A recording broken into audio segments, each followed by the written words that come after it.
कुछ भी कर लो आप नहीं मानेंगी। जानती हूँ कि आपको लगता है कि हर चीज की कसूरवार मैं ही हूँ, और ये भी कि मैं कुछ भी कर लूँ लेकिन आपको कभी कायल नहीं कर सकती, इसीलिए खामोश रहती हूँ। लेकिन एक बात आपके इल्म में होनी चाहिए,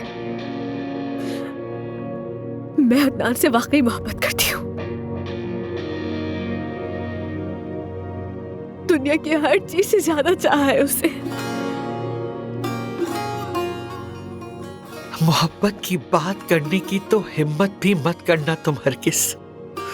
तुमने तमीर खानदान के हर मर्द को फांस लिया और एक एक करके सबको अपना शिकार बना लिया।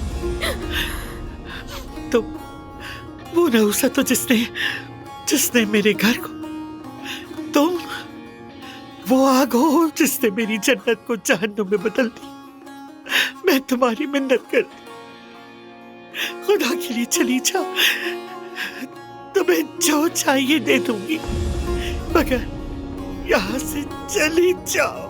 खुदा के लिए चली जाओ, चली जाओ, जाओ।